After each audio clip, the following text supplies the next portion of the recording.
All right, everybody, let's go living the dream today. I am Rishi Barran with the Dan Patrick School of Sportscasting.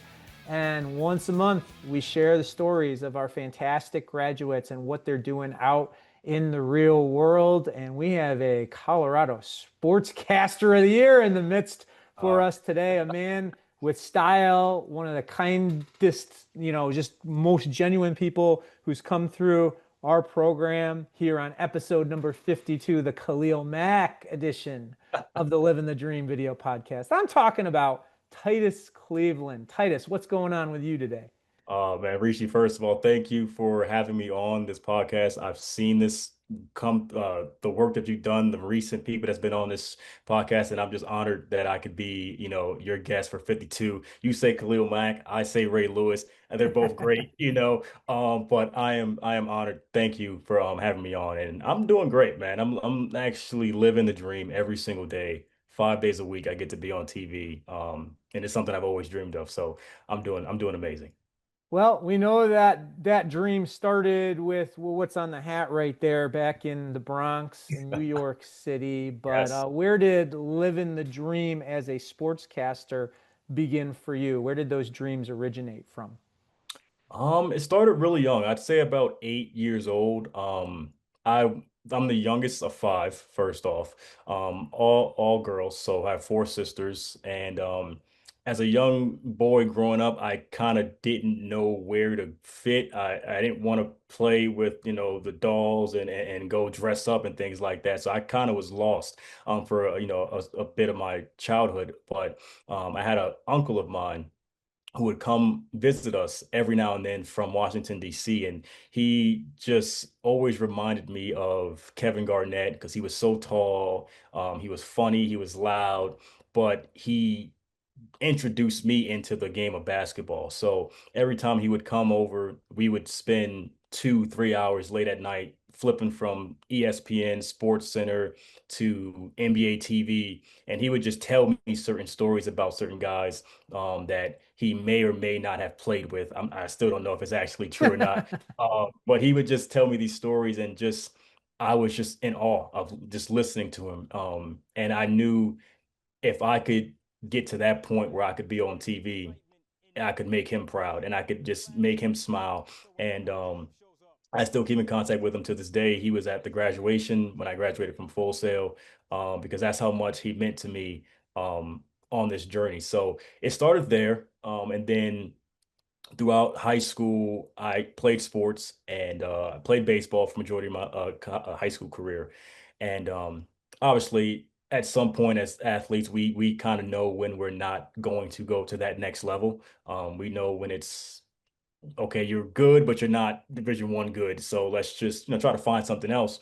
And I struggled for a good year of my junior year. I was trying to figure out who I was or what I wanted to do in life. And one morning I just got up really early and I turned the channel on ESPN, and Stephen A. Smith was on First Take, and he had given this speech, or this quick minute and 30 speech, basically just that it related to me, basically more so don't point the finger at certain people. If you want to get ahead in life, you got to put the work in, and you can do exactly what I do. You can be Stephen A. Smith, but you got to work hard and actually, and grind, and not think that it's just going to come to you. You got to work hard. You got to be educated. You got to, read. You got to, you know, um, be all into this thing. And when he went on this whole speech, basically he got left back in the fourth grade, really couldn't read, and all those things that he was talking about. I may not have had similar situations, but I saw if he had flaws and he got to where he's at now, why can't I do that? So from that moment on, I think it was May 15th, 2015, I believe. If I get the date wrong, I'll correct it. But he gave that speech, and from that moment on, I knew exactly that I wanted to do what he was doing. And from that moment, I got into my senior year, and I was given this opportunity to be a part of this great program with MSG Network.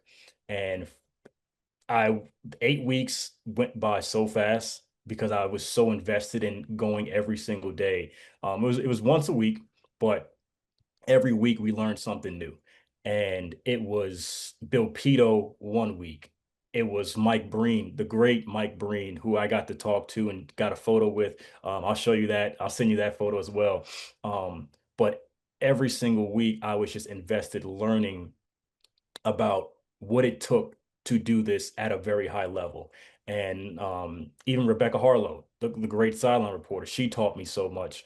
And it just made me want to take this full on and say, this is what I will be doing for the rest of my life. And that's where it kind of started. And at the end, we had uh, um, this show we had to put on. We had to put on a like a 10-minute show um that basically throughout the 8 weeks we did interviews with certain celebrities, we did certain packages, and we had to put it all together for 10 minutes. And they asked all of us, what do you want to do? Do you want to be a camera guy? Do you want to be a sideline reporter? And at the time I was like, there's no ifs, ands, or buts. I want to be an anchor. I want to be on the desk reading the teleprompter. And it was my first time reading a prompter, and I did okay. I think I did okay to where like I never got to experience words going up and down, not from left to right. And I think that kind of gave me more confidence to know that this is something that I could do long term. So I did that. And actually at the end we had a plaque that we were all given. I don't know if you guys can see it, but this was the plaque. And it was our show was called Helping Hands, but it really solidified that this is something that I could do long term. And from that point on, I just had a mindset that I'm going to get to the point where I'm at now. No matter how many steps I have to go through, I'm going to get to this point. So that's where it all started for me. I think I saw on your social media a video of you like side by side with a clip of Stephen A. Smith trying to kind of almost like Yeah. mimic him. What did you take? You mentioned his upbringing and how he kind of got to where he was with kind of a challenging start. But what did you take from his actual performance that you've incorporated into your style? Just being unapologetic, being yourself, being confident in what you say, because I feel like if you don't believe in what you're saying, then how is the audience gonna believe you or gravitate to that energy that you're trying to display on camera? So even though he gets a lot of flack about he's too loud or he's too this, not everyone's gonna like you. And I've realized that, while being in this industry for a year and a half.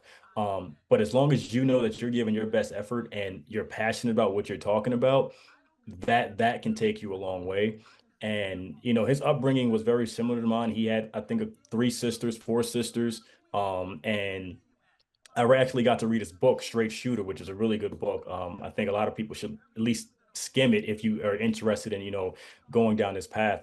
But he just he was always, doubted, or he always felt like he wasn't good enough and he had to just work harder than the next man. And I feel like that was me as well. I love my family. I love them to death. They're the reason why I'm here now and they're the reason why I'm still succeeding. But growing up, it wasn't always, I'd say, easy, because I was the baby of the family. So I got certain things that my older sisters didn't get. So they kind of felt a certain way. And growing up, I never understood why they felt that way towards me. So it was always, I'm going to prove them wrong. I'm going to prove them that I deserve to be given this, you know, this attention, or I deserve these certain notorieties, things like that. So it was it was definitely hard, growing up, but I thank them for to this day, because if I didn't have that growing up, I could never deal with the scrutiny that I get, every now and then, certain critiques, certain people email us into the station saying you said this name wrong or you said that name wrong or the score wasn't this, you shouldn't be doing this job. I looked at it as like, yeah, I look at it, you're right. I did mess that name up. I did say that score wrong, but I'm gonna tell you what, the next time I'm on air, I'm gonna make sure that I, do better. And I'm gonna make sure that I never make that mistake ever again. So the criticism from a young age helped me, it molded me into who I am right now. Well, the expectations are always going to be high for someone coming out of the Bronx. You wear the hat proudly. Babe Yes. Ruth, Lou Gehrig, Mickey Mm. Mantle, Joe DiMaggio, all the way up to Derek Jeter and Aaron Judge. The Uh-huh. expectations always high, my friend. What was it like growing up in the city that never sleeps with both the Yankees right down the street, Mhm. the Knicks, who I know you love, in the Die world's hard. greatest arena, and all the other sports action and sports fans that are around there? It was as a sports fan, it was amazing because growing up, I didn't really have a team per se, but I my childhood friends, we kind of locked in and we just built this group of New York sports fans, regardless if they win or lose, we're gonna support them. And I just remember when I was about 10 or 11, every Sunday, me, two of my friends, and their family, we would watch the Jets game. And we were so superstitious about it. Like, we would sit in certain parts of the room every single week. So if the Jets won and I was sitting on the floor, next week I'm sitting on the floor again. So like it was that serious when it came to sports in New York City. But I got to witness the New York Yankees win a World Series in 2009. That was pretty cool. I still remember this because they had won it and the parade was Friday. And I begged and pleaded with my mom to let me go to the parade. And I was like, can I just take the day off from school? And I remember her words. They're the Yankees. They'll be back there in the next year or two. It's been 16 years, Ma. Okay. It's been 16 years and I haven't got to have that experience again. But it was always exciting because New York fans, we are diehard fans. We support our team to the end.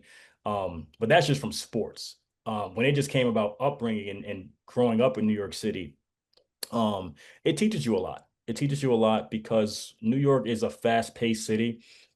We don't really have time to focus on what you're doing, what the next person is doing. We're focused on ourselves and, getting to work, getting to school, everything else doesn't really matter. So when you are pursuing your dreams or when you are trying to get people to support your dreams, that was always hard because it's a weird thing with New Yorkers. We don't like to show love. We don't like to show like support. I don't know why. I still don't know why. But that helped me as well because that it gave me a tough skin, some sort of tough skin to be like, okay, I don't need you to support my dream. As long as I support my dream and I know what I'm doing is gonna be positive in years to come, I'm gonna keep doing what I'm doing. So when I took this sports media sportscaster role serious, it was during COVID of 2020, and I said, screw it, I'm just gonna make my own sports podcast. I'm just gonna make my own sport and just talk about sports and see who likes it. I think on average, I got about a like or two per video. No shares, no comments. And at the time, it was very um, demoralizing because I thought I wasn't good enough, or I thought maybe is this like, am I making a fool out of myself, trying to do something that people think I'm not? But after like 2 or 3 months, I had a mentor of mine who really told me it's not, if it happens, it's when it happens. And that moment, those words really shaped me into like, you know what? Forget the outside world. I'm doing this because I want to do it. And at some point, someone who I look up to or has certain connections is going to see it. And I just kept doing it every single day. I'd get up at 5 o'clock in the morning. Why? Because I knew that's the same time Skip Bayless was getting up, Stephen A was getting up, Mike Greenberg was getting up. So I wanted to match whatever their work ethic was with what I was doing. So I'd get up at 5, go on ESPN, look at the top stories, give my takes. From there, I'd edit it, post it, and by like 2 o'clock, I was done with the day, and I'm so excited. Like I know this is gonna get 100 likes. I know this is gonna get 200 views, and it'd probably get about 10. But me not giving up on myself, that made me a better, sportscaster. It made me believe in myself more and more each day. So New York City is a tough place to grow up in. But if you have that mindset, that willpower, I think you can overcome so much stuff in life. That's Titus Cleveland, the sports director at KREX-TV in Grand Uh, Junction, Colorado. He got a nice smile on his face when I said that. We'll get into his rise to that yes, position yes. in just a moment. But you're right, it's the work that people don't see when they're sleeping and you're up at 5:30 a.m. That's not what gets talked about, but that's what makes you the man you are. And you got three pretty good basketball players over your left-hand shoulder there. Three guys who I think had a say or two in terms of doing the work nobody saw. What did watching athletes of that magnitude do to inspire you to put in the work? It really let me know that one, they're human just like us, but not to mention they're making tens, 20 millions of dollars, but they're still getting up at 4 a.m. in the morning to dedicate themselves to their craft. Most players nowadays, it's a different era. I feel like most players, they just want to get the glitz and glamours. They want to be on TV. They want the money and everything, but they don't put in the work like these three guys did back behind me. So it really opened my mind to say, hey, I may not be making $20 million, but I know I have that mindset. And that mindset got them to where they're at. I may not be no pro basketball player, but if I keep that same mentality, I'll get to where I want to be at. And it really just made me want to be better every single day. Take it day by day, learn from that day, learn from your mistakes, grow from it, and use it to, or apply it to that next day, whether that's, your performance, or if you're trying to, influence someone or just give someone, a pep talk. You can use all those, scenarios, and it can make you a better person. So Kobe was definitely, the guy for me, especially when he retired in his later in his life. He was more open. He was more vocal with the workout regimens. I think he practiced like 6 times a day. He wake up at 3 a.m., go to work at 4, come back at 6, then go back at 8. Like hearing those stories just made me realize, like, man, I'm not even working half as much as he was working, and I should be doing a whole lot more. Jordan, I seen The Last Dance. That was that's all I needed to see from Jordan. I never got to watch him play, but just having that documentary opened my eyes to what greatness really looks like. Sometimes you're not going to be liked. Sometimes you're going to have to push people, and it may come off the wrong way, but it's from a great place. And if you're putting in 110%, and I'm working with someone else, I expect the same, energy.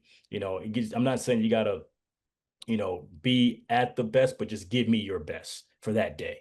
And I think those three guys behind me really shaped a foundation for me growing up and still to this day.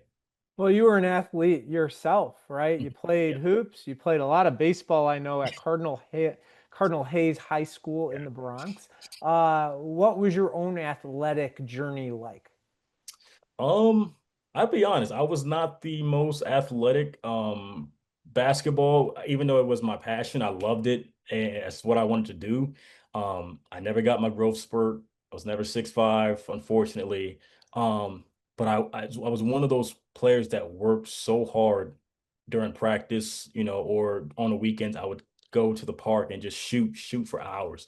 Um, I would take a basketball and I would put it in a plastic bag and I would dribble it just to work on my handles. So my neighbors, they saw the amount of work that I put in every single day, and they would always say, hey, I'm gonna see you at Yankee Stadium one day, or I'm gonna see you at MSG. And it was nice to hear those things, but as I got older and I saw the competition level, I knew that there's levels to this, and you got to be one of those rare few athletes that can just go to that point, go to that level of being a professional athlete in the majors or NBA. So basketball, I played freshman basketball. Wasn't really good. I had this sort of stage fright. Um, I would do really good in practice, but once we got in to 5-on-5 basketball, I would literally forget everything that I learned in practice. I would freeze up. I didn't want to dribble the ball. And that, oh, honestly, that got me a little angry because it's like I missed my opportunity. I didn't take advantage of the opportunity that I was given because I let fear dictate my life at that time. So when I got cut from my JV basketball team, I said to myself, I'll never let fear run my life. Never let it, dictate where I want to go. So I transitioned into baseball my junior year. And, baseball is one of those sports where I don't think it gets enough credit because I do think it's one of the hardest sports to play. Um, but I didn't bat 330. I didn't bat four. I wasn't hitting home runs or anything like that. I was an average baseball player, but I worked hard. If I hit a little chopper in the infield, I was gonna run it out as hard as I could. Nine times out of 10, I would be safe because of how fast I was. So I just had that work ethic of like, I may not be the best, but I'm going to give coach my best every single day. So that was my athletic journey.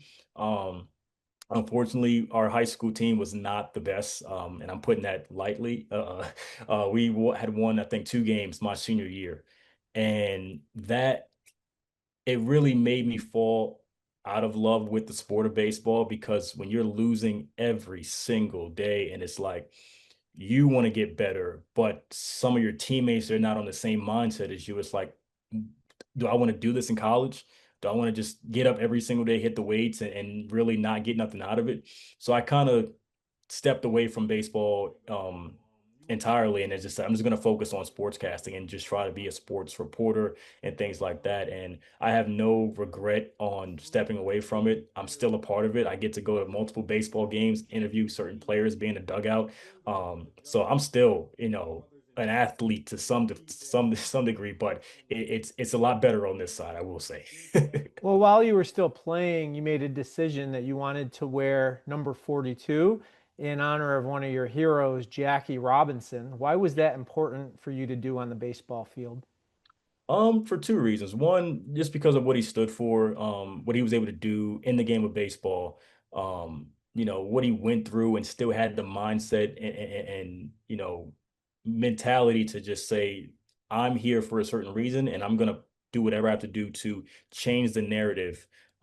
Whether that takes 1 year, 2 years, 15 years, but I saw his resiliency to just not let words um get to him, even though it was more than words that got to him, but he just had that willpower to overcome anything, and that's where I resonated with a little bit because, you know, like I said, New York City is a tough place. They're gonna have naysayers, gonna have critics. People are always just gonna say mean, nasty things to you just to get under your head, or to get a one up over you. So that's where I got the inspiration from Jackie Robinson, but as well, in this day and age, not a lot of African Americans play the game of baseball. It's very hard to get them interested into it. So I was the only African American player on my baseball team. And that's where I was like, you know what, I'm gonna try to keep this, legacy going, or just try to give people a reason to know why I wear that number.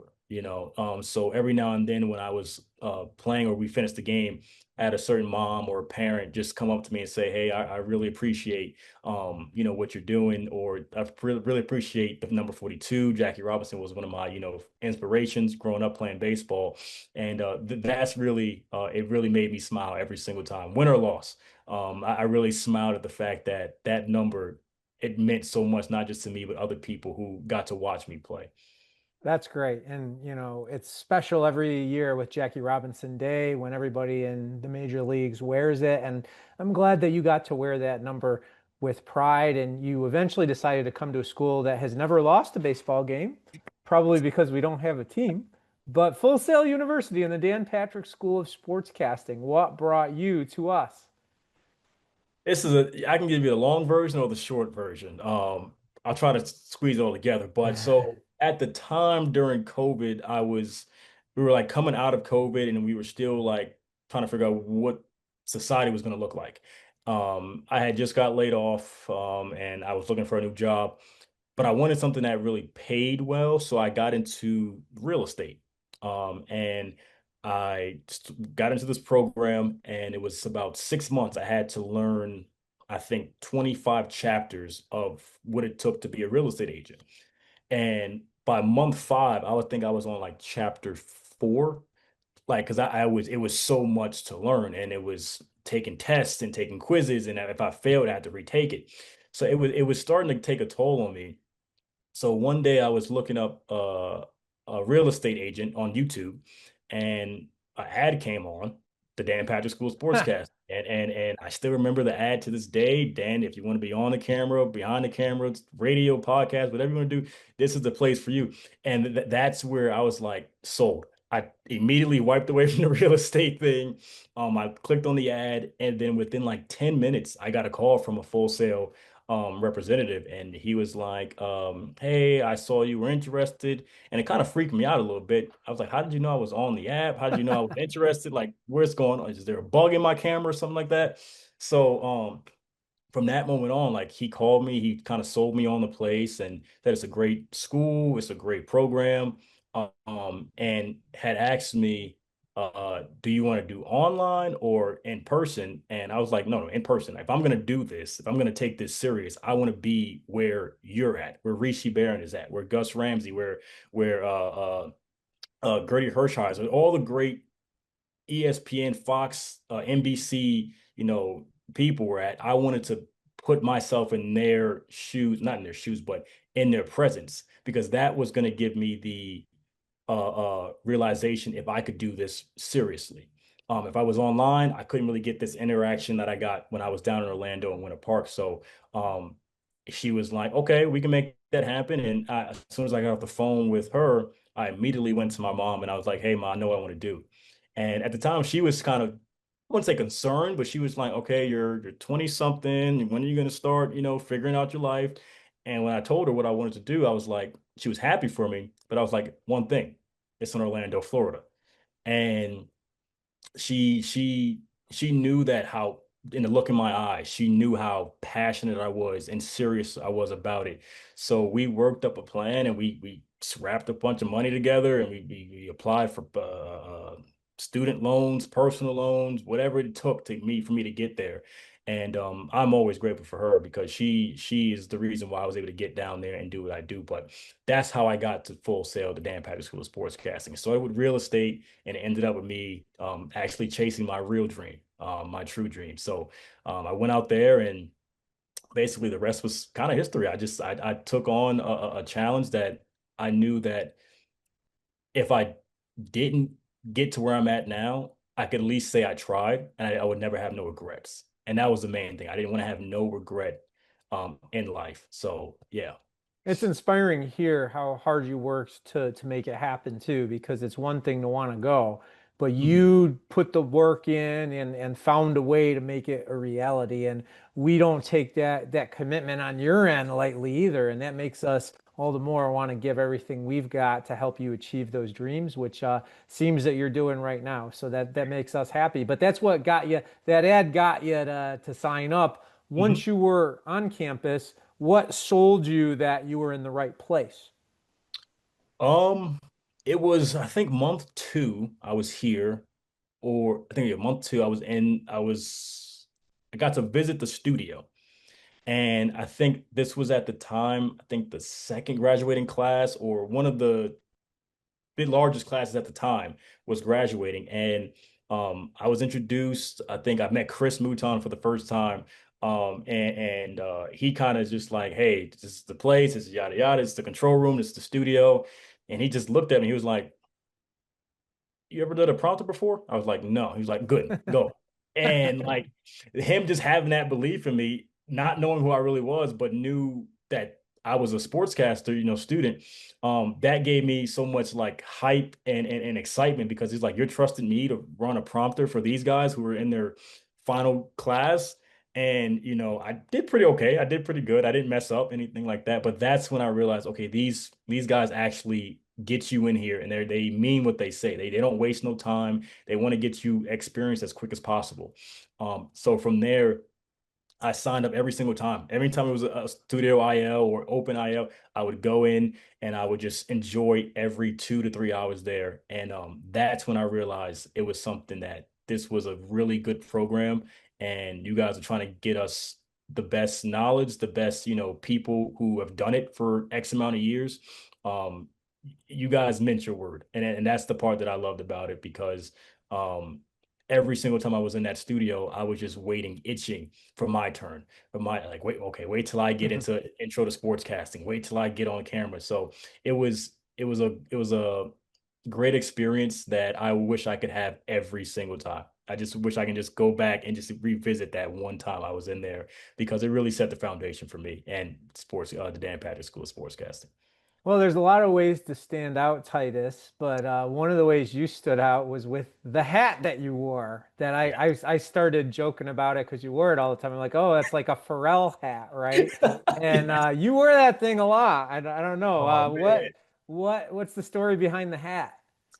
I don't know. So it actually, I've always had interest in that type of style.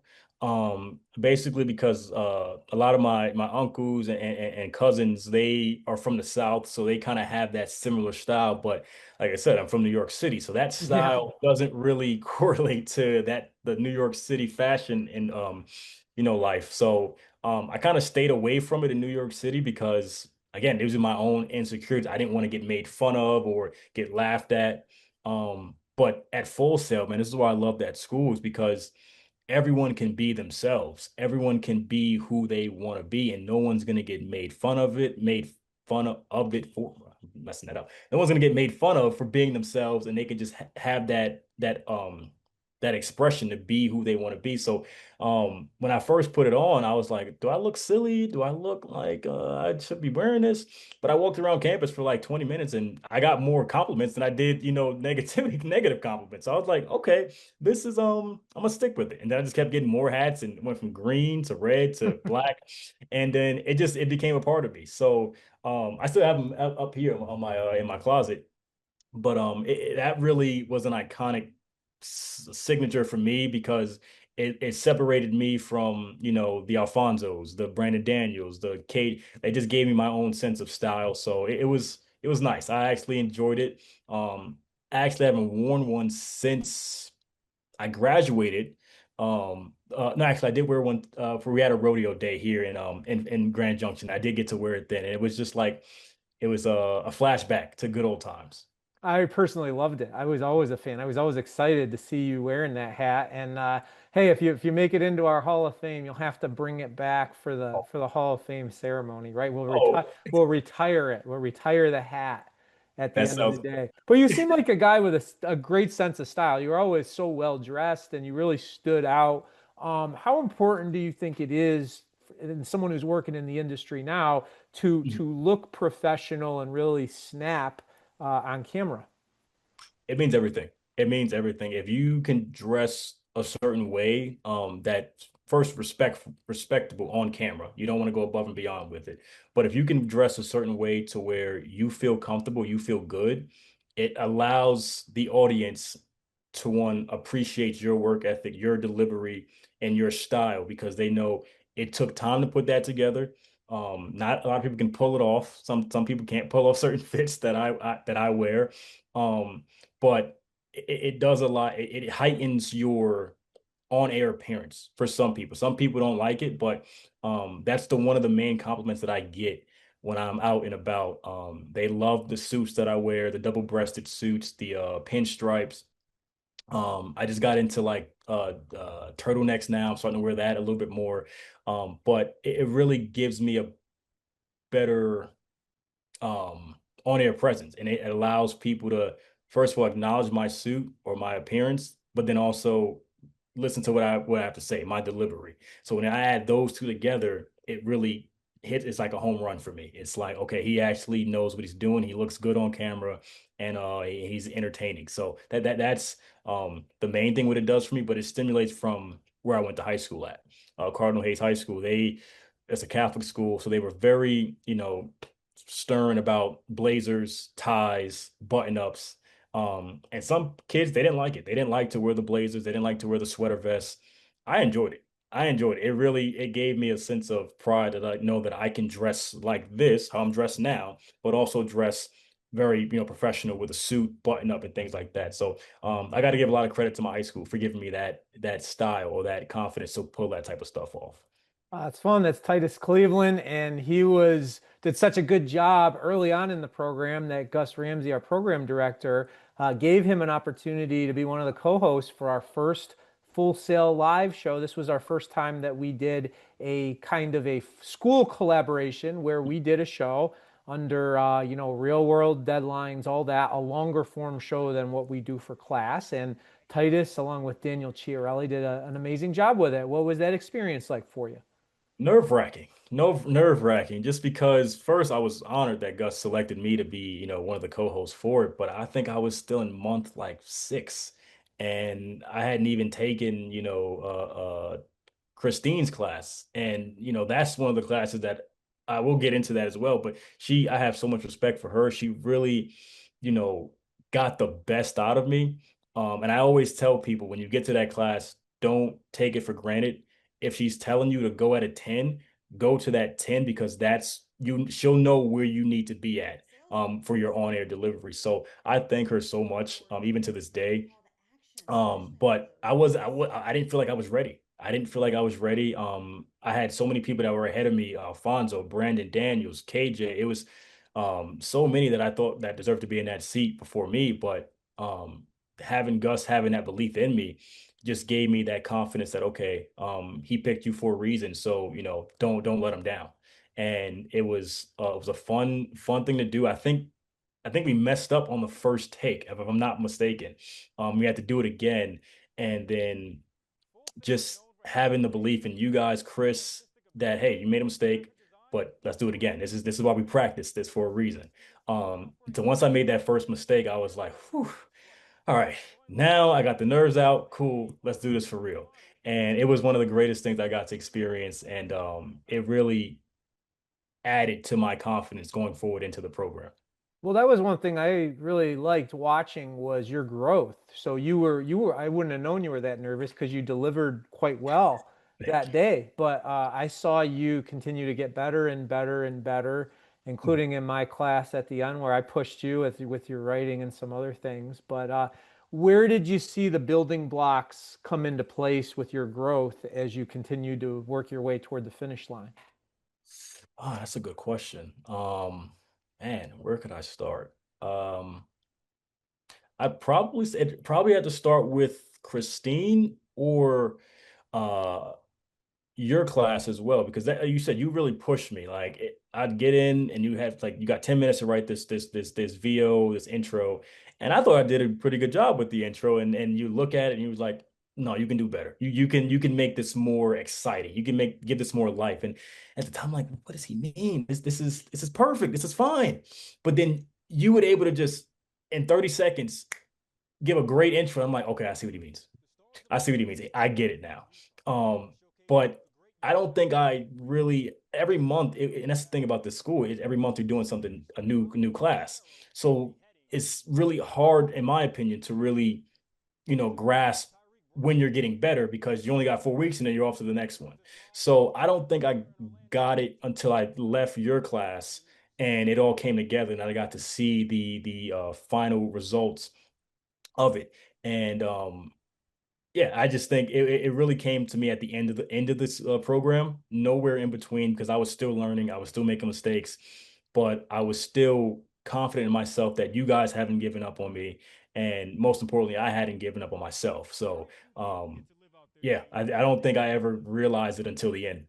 Well, one thing I enjoyed a lot too was seeing the friendships that you developed.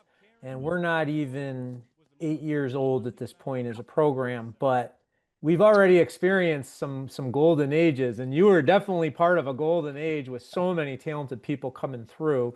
I'm just going to list some of the activities that I got here that you did. Rollins play-by-play, WPRK 91.5 FM, Orlando Predators. You did some work on the side at Catapult. I remember you and several of your classmates going to work on the Chigo Okonkwo story. I'm probably pronouncing that wrong, which is bad because he went to my college, but hopefully I got it right there. Um, things like that. Eastern Florida, the broadcast crew there. We've got a great photo of you and some of the other Golden Agers in that Mhm. one. What was it like not only being part of all of these things on your own time besides class, but Mhm. also being able to do it with people who you became really good friends with? It was amazing. Those are the relationships that I will always hold dearly to my heart, just because we all had the same vision. We all had the same goal, of what we wanted to do, where we wanted to go. And we all knew that it was going to take work, hard work, late nights, early mornings to get these things done. And when you have people, or when you're in a group, whether that's a sport or what we do for a living, when you have people that have the same vision as you, or they have the same mentality as you just have so much fun. No matter if you're putting in 10 hours, 12 hours, you're having fun because this is what you want to do, but you know that they're also putting in that same work as you. And besides the work, just the conversations we had about our aspirations, our goals, our dreams, what we wanted to do, it really fed off one another. Like I always say, iron sharpens iron, and I think this program is the definition of that because, you know, some people may want to be on air, some people want to be directors or producers or videographers, but it's like we can't shine unless we're all on our A game, and we all push each other. Sometimes some I wouldn't even say we even had we butted heads. We never even butted heads, but it was moments where we were like, "Hey, I need you to stay a little bit longer. I need you to stay and help me with this thing." And sometimes we volunteered. Even we did a 4 hour class, and we had to do another class the next day or the next 2 hours. We would get out of that class and go help a colleague with a stand up or with a video shoot. And that's the part that I love the most about it, because we all knew the end goal, and that was to be, on TV or doing whatever we wanted to do, and we all helped each other. So the one that I had the most fun doing was when I was with Alfonso, Brandon, Scott, and it was so fun because uh that was the first time we kind of produce something on our own. It wasn't really, we didn't have the guidance of you to tell us what to do and how to do certain things. We just kind of went out there and did it. And I'm so grateful for Alfonso McCree because he picked me again, and I was still so low in the program. He wanted me to be a part of that team to go out there and do that package on Chigazim or Okonkwo. And it was something where I was like, okay, I think I can do this for real, even though I had not even taken Mark Condren's class. I didn't know what I was doing, but he really had that belief in me. And then learning from Brandon Daniels, and Scott, and it just those type of people, they showed me a different side of what hard work really looks like, and what it takes to really get the best out of, yourself, and how to put on a really good feature package. So, and plenty of the catapult, that's a great time experience. One of the best jobs I've had while being in college. That was a great job. Get to watch sports, record sports. That was amazing. Um, and then the Rollins play-by-play. That was something that I don't think I ever thought I would ever have interest in doing. But like Gus and you guys say, just try it. You never know what you might be good at. And even though I knew that wasn't what I wanted to do professionally, I enjoyed every single game that I called. I took it serious. I researched the game prior, looked at their stats, and it was just definitely something that I always appreciate for doing. I always thank myself for trying those certain things. All right, Titus, I want to talk about your conclusion of your time with us with a couple of thoughts here, which were I know you walked to school because you had to walk to school, and that wasn't easy, and you always showed up well dressed, on time, ready to go. And I know how much in your final month with you that your family was supporting you, and you were frequently messaging them and letting them know what you were doing. What was that kind of final experience, getting to the finish line with all that going on, like for you? Well, it started off not so good. Like you said, I was walking to school. The reason for that was my bike got stolen on campus. And I literally, silly me, I should have took the bike home, but I left the bike there, and I had my friend drive me to we was going out to a certain place, and I just said, I'll keep the bike there because it was right on campus. I didn't think nothing of it. So when I got back late that night, the bike was gone, and I just, at that point, I was like, why me? Why is this happening now? I'm in the last month. I can't afford to be late to this class, because I knew how serious this month was. And I knew I respected you enough that I didn't want to be late, because you're coming in, early in the morning. So I wanted to give you that respect as well. Um, so I kind of sat in the parking lot for like a good 20 minutes, and I just said, you know what, I could either give up now, or I could, man up, buckle down, and wake up at 5 o'clock in the morning, shower, walk to class, give myself that extra hour to cool down, to warm down a little bit, to stop sweating, and be ready in time before you got into the station or the studio. Um, so that was a great lesson for me. It kind of shaped, made me a stronger individual, to never quit, even when things look like it's not going your way, to keep doing it. Spoke with my mom, my family. That was my second bike at the time, because I had popped two tires prior, and they really couldn't afford to pay for another one. And I was like, this is 1 month left. I'll tough it out. And them seeing me do it, go through it, and when they came down for the graduation, it was everything. It was everything for me, just because I'm the youngest of five. All my siblings, they graduated from college, and I was the last one. And like I said, my mom didn't know where I was going. She didn't know what I wanted to do. So when she got to witness me walk across that stage, and it brought so much joy to her. She could finally now, say all of my kids got degrees. And that was the one thing that I just wanted to make sure she was able to say, because it was growing up, it was hard for us as well, and she'd always did her best to make sure she provided the best way that she could. And she did a really good job, really good job. And that was my way of thanking her for, one, keeping a roof over my head, food in my belly, but also keeping me out of trouble, for my teenage years, because I could have went down a wrong path, but she kept me on that path, just to be, respectful, and always stay away from the crowd, the bad crowd. So that was my thank you to her. Very special. That's what this is all about, right? And the other thing it's all about is getting a job, and now you are working, living the dream. What's it like living the dream?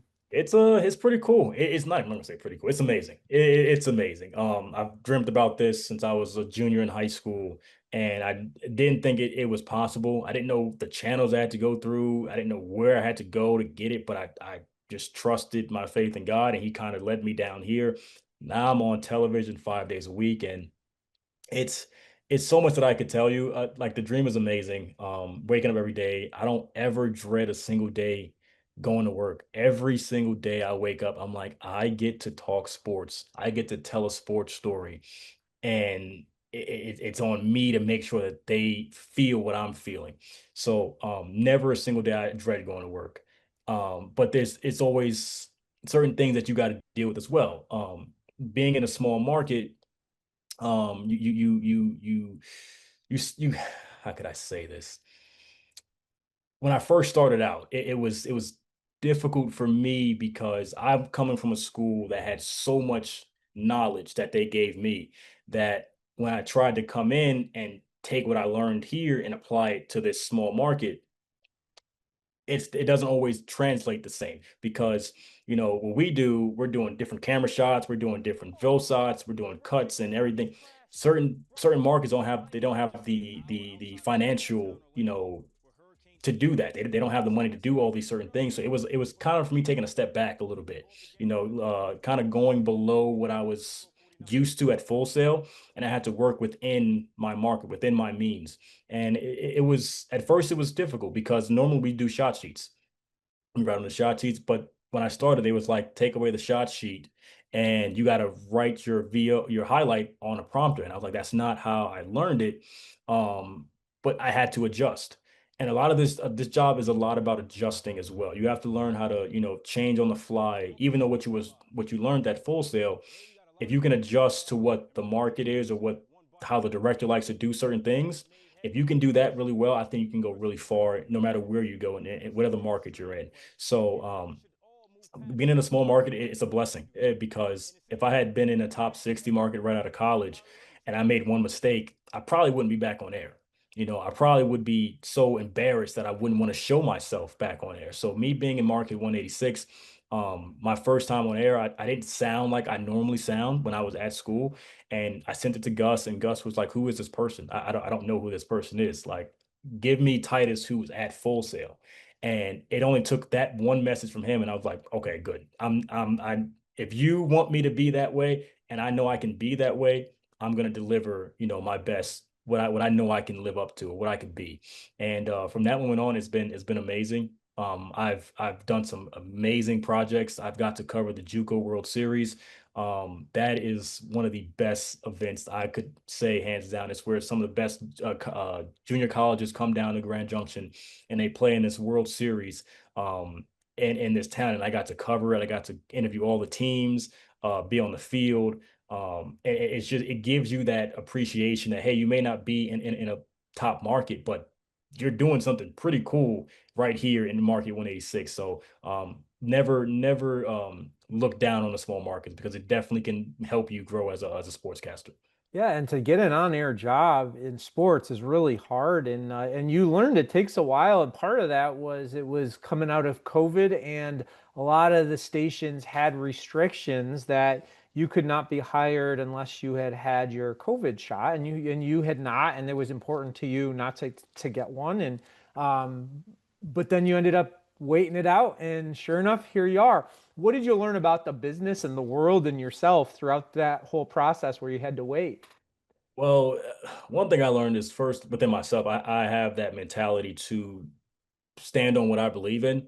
Whenever my character is tested, I don't mind going head to head with, the business or said person or said director or whatever. Not trying to stir up anything up, but I just know what I believe in, and I wasn't willing to go against my values, my beliefs, just for a job that I wanted so bad. Um, I realized that I felt like I was good enough, and at some point, I was going to get an opportunity, but I wasn't going to rush it just because, I wasn't just going to get this vaccine because, I was dying to be on air. I wanted to be on air so bad. I knew I had belief in myself and my work ethic that at some point I was going to get a look here or there. And it took me, I think, 6 months after I graduated and don't get me wrong, it was tough. I was thinking like, am I ever going to be on air? I think I reached out to Gus a couple times. My mom had reached out to Gus a couple times. And I almost kind of just went into a different path. But Gus, reached out to a former colleague of his, Terry Chappell, and she saw my work and was like, "Hey, do you want to come out to Grand Junction?" I didn't know where Grand Junction was at the time. But I was like, I'm not missing this opportunity. This might be my only shot to get in the industry, get my foot in the door. So I waited those 6 months and I was given the opportunity and I said, Mom, I'm moving to Colorado. And she was like, where? I was like, Grand Junction. She was like, I don't know where that's at. I'm like, it's somewhere next to Boulder. I'll be covering Deion Sanders. So once she heard Deion, she was like, okay, I'll accept it. But it was a tough period because some other things. I also got an opportunity to go to North Carolina. Got the name of the station, but they had offered me a job as well. However, I didn't have a car at the time, so I couldn't find a way to get down there and drive to and from work. So I had to decline that job as well, and that's where I really thought I lost my opportunity. But like I said, Gus, as great as he is, he kind of put some things together and got me out here. So yeah, out from that, if I could just say anything from that is if you believe in yourself and you believe in your work ethic and you know how good you are or how good you can be, um, I wouldn't let no one else's, you shouldn't be pressured to do anything that you don't feel is right within yourself. Stand on your principles, stand on your morals, and you'll be happy if you don't get the job. I still would have been happy that I didn't get that shot because I knew in my own life that that's something that I was not okay with getting. So job or no job, I'm still glad that I said no to that vaccine. I'm not saying to anyone that did get it at the time, if you had to get it, that's totally fine. But I was willing to take that L as long as I had to. Well, another thing I think it's an important lesson for anybody to take from this is don't give up. You don't know how close you are, right? You might have just had to wait it out a little longer and fight a little harder. Now it seems like you're on your way, but if you gave up on yourself, you never would have known that. So great props to you for sticking it out and now you're there. And I'm sure it was a little bit of a culture shock being a New York City guy used to covering the market number one teams to Uh-huh. going to a town you never heard of in Colorado. Lots of high school sports. How did you make that adjustment both socially and work wise? Socially, it was not hard because even though I'm from New York City, I would consider myself an introvert. I don't really like to go out and be the life of the party, be the face of the town or anything like that. I'm very to myself, and it's weird I say that because I'm on TV 5 days a week. Um, but when I came here, it was like, cool. I got a place to live. I got a car. I live 5 minutes from work. I'm gonna be bothered. That's not an issue. I don't mind that. That's actually, a plus for me. But when it came to the athletics side of it, for high school, take for example, it was kind of different because New York City sports, take basketball for example. That's the one sport I kind of love covering. It's different. It's the excitement, the energy, the athleticism. It's at an all-time high. You got dunks, alley-oops, three-pointers, and all that. And so when I came out here, it was it wasn't like that. Okay. It was more San Antonio Spurs style basketball. Let's pass, get the right play. Don't be beating up on the Oh, Spurs. they're playing great. Wimby's doing his thing out Stray there. shots coming Greg Popovich's way, man. I love Pop, but it's more fundamentally sound basketball. There's no ISO basketball. It's not this one-on-one type style. So you got to find ways to still make that game exciting. And that was probably the biggest challenge at first because, I don't want to overhype the game when it's not as entertaining as people are looking at it. So I had to really find certain little catchphrases here and there, just to give that excitement to the crowd, to the fans that's watching the broadcast at the time. But where I really thrived in, I'll just go back to this. High school is harder, in my opinion, because I covered high school and college when I first got here. And high school is a little different because when we have our shows at 6 or our shows at 10, if the game starts at 7 and it doesn't end until 9, I now have to call certain athletic directors. I'm checking max preps to see if the stats is up, and 9 times out of 10, they're not there. So it makes my job harder to now tell a story if I don't have stats or facts to use. So for high school sports, that's the most challenging part of being here in Grand Junction. College, I love it because they have a whole sports team, sports information team that really just feeds you out all the information. After the game is over, I'll get an email of who scored this, how many points she scored, a shot from her, so I can take that and add that to my broadcast. And I just thrive a lot more when it comes to collegiate athletes because one, they've done it before. They know how to talk in front of a camera. They give you really good insight. The stories that they have are so impactful. So I've done a lot more stories for Colorado Mesa University than I have for the high school level. But I just love telling stories regardless, whether it's high school or college. There's a story to be told, and I always try to get those heartwarming stories because those are the ones that I resonate with the most. So whenever I do those type of stories, whether it's on a high school athlete or a college one, I normally get about 50 to 60 comments like this was a really good story. I'll get their parents calling me, telling me how well I did on the story. And that's where I get the most satisfaction. They did all the hard work. They're the ones getting up at 4:30, 5:30, weight rooms and stuff like that. I'm just telling the story. And that's all I could ask for. When they say you did a great job, that's why I got into this industry for the first place. Yeah, and it's a way to connect with your audience, make them feel something. You do that, you're going to be successful. And obviously, you're doing something right because you started as the weekend sports anchor, and now you are the man in charge, the sports director. You're, telling other people what to do, but you're the face of the sports department now. Yes. What did it mean to you that they would trust you with the opportunity to get that promotion? It meant a lot. It really did because they saw the fact that when I first got here, I didn't take a single vacation. Like I still probably have taken one vacation since I've been here. So they saw my commitment every single weekend. Just showing up, doing the highlights, doing the stories, and one, I would fill in for our other sports director who would take days off. And if I'm working, my schedule is weird now because I still work on the weekends. I still work Wednesday through Sunday. There would be times where the director at the time, he would call off on a Monday or a Tuesday because he would like to go back home to go visit his family. So I'm probably going 7, 8 days of straight without a day off. So them seeing that, they kind of realize, okay, this is a guy who we trust to show up every single day. He's not going to take days off and is going to be committed to what he's doing. And on top of that, I kind of gained a lot of respect from my peers. Our anchors, our producers. I kind of gained a lot of respect from them because they were so impressed with how I was able to tell stories and deliver certain highlights that they sometimes preferred me instead of the main sports guy.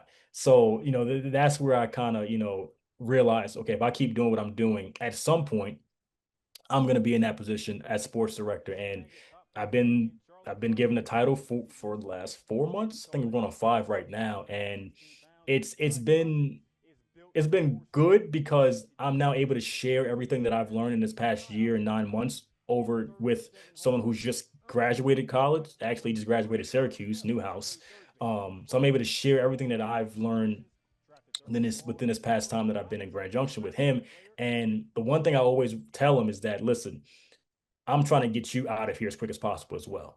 Even though I'm trying to get out too, I'm trying to get you out as well because, you know, they always say market 186, there's only a 2-year contract and you're going to be out. You're not going to be here for 5, 6 years. So when he first came in, he came in on a Saturday and I had told him, I was like, hey, man, I'm going to have you read the prompter just so I can get a feel for your delivery. How do you feel in front of the camera? And I told him, I said, I'm gonna critique. I'm gonna critique, but it's gonna come from a great place. I'm not gonna be just, getting on you because I feel like it's a good thing to do. I want you to improve. And he's been so open-minded that our connection has worked so well that our prior guy, and I don't want to talk bad about him because he's not here no more. He was a great, passionate guy about sports. But when it came to sharing the spotlight, that wasn't really his thing. So I vowed myself to make sure that I would never do what he did. So I get about 2 minutes, 2:30 for sports. I find a way to get both of us in that sports segment. I'll read a story, he reads a story. That way we're building that sort of connection, that banter. So that way when we do have a long formatted show like a Friday Night Frenzy, it's not weird, doesn't look off, it doesn't look, uncomfortable. So I just try to be that guy that, any little thing that I can share with him, I do. Whether that's music, delivery, the ups and downs, finishing on a down, starting on an up. And he's been a great person to work with for the past 4 months. So the director role, it's fun, but it does get a little, tiring as well, answering emails, responding to emails, answering phone calls, going to certain events, having to be, the sports guy. Don't get me wrong, I like commercials. Commercials are amazing. But it does get a little bit overwhelming at sometimes. Well, people seem to be taking notice of what you're doing. Colorado sports. Let's see what we got. Colorado Sportscaster of the Year for small market television by the Colorado Broadcasters Association. Right. I don't know if you're an awards guy or not, but certainly nice to be recognized that you're Mhm. doing something right. What were your thoughts when you learned that you won that award?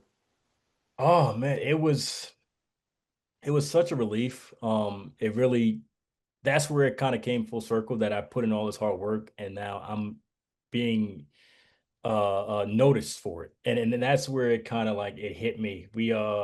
Me and three of our colleagues, we got awards for it. We drove down to Denver. And at the time, we had known that we had won the award before the event had came. So we were supposed to keep it hush hush and not tell anyone. And me not being aware of this, I've never been to these type of events. I don't know. So I was talking to the one of the main guys who was going to be giving out the plaques for the award prior to the ceremony.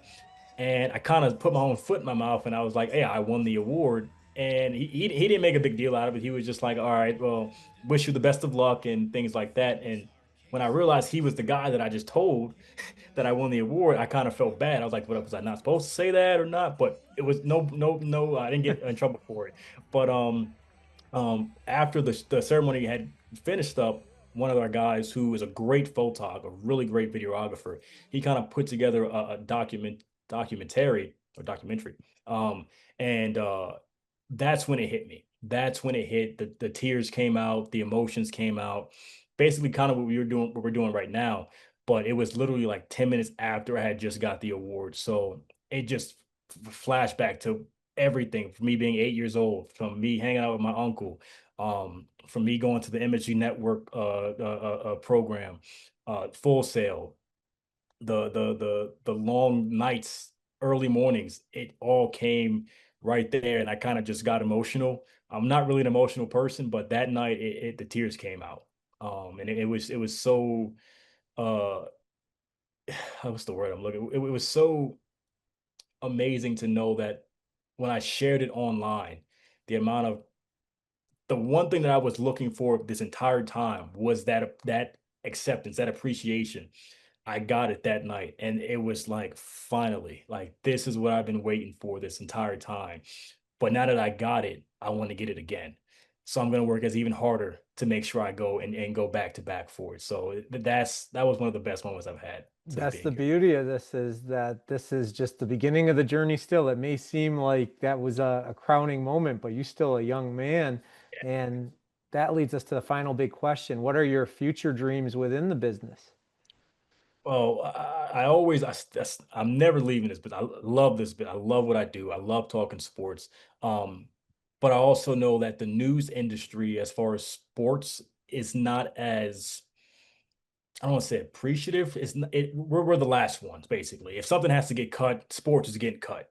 And I understand that because news, that takes, that goes that's what comes first. The sports is the fun part of the news, but the news is what people actually tune in to see. So when I'm putting in these 6, 7 hours of work and then I get told, hey, we're cutting your sports block, it's like,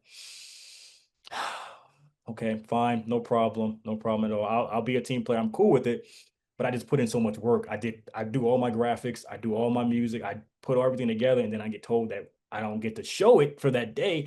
It's a gut punch. So if I could get out of the news world and get into just strictly more sports, whether that's working for an NBA team or working for a network like CBS Sports, or something of that magnitude, that's where I see my career going, as well as still being on air. But I know if I get to that point of covering an NBA team, I'm going to have to wait my turn, and that's totally fine.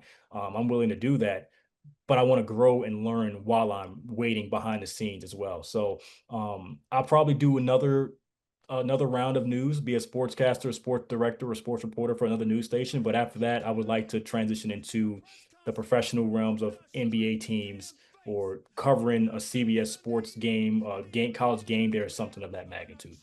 Sounds like a good plan. And as we get close to wrapping this up, we like to end with what I call the dream sequence. Three quick hitting questions. You give me a fast response. Okay. Sound like a sound like a way to go here? Let's do it. All right. You obviously expressed your love of basketball during this episode. Dream starting five to play in, you and four others. Who are the Ooh. other four guys on the court with you? I gotta go Kobe, LeBron. Give me Kevin Garnett and Shaquille O'Neal. Oh, Garnett's a good one because he can Mhm. defend any position. You can play him in Exactly. any spot, Mhm. right? Yep. Good. All right. Dream interview. You can interview anybody. Who would you like to interview? Good question. Oh man. Probably Allen Iverson. Hmm. Allen Iverson. He really was one of my actually is my favorite player of all time. But just to see his path in the NBA, the ups and downs, and how he's so appreciative of the life that he lived and he wouldn't take it for granted. I would just love to know, more about it, tap more into his brain, and just to see, who Allen Iverson is truly. Final question. AI had his own brand of sneakers. What if we were going to let you design one for you? The Dream Titus Cleveland sneaker. What does it look like? Oof. That's a good one. Never thought about that. It looks similar to the Jordan ones, the Michael Jordan ones, the originals. Probably have a signature color, probably more green, or some red. Red is my favorite color, probably some green, or Jordan ones, but in the Yankee colors. So navy, red, and white. Cool. Right back to your roots with that one. Finally, what advice do you have for any Full Sail grad students, other broadcasters who want to live the dream that you're living?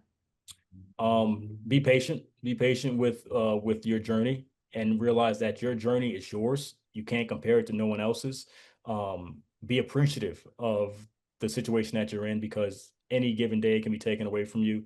And just know that no matter what you do, whether that's on camera or behind the scenes, if you truly love what you do, no matter if the pay is not good, or you don't think you're making enough money, or you're not at that market, just know that you are living that dream every single day.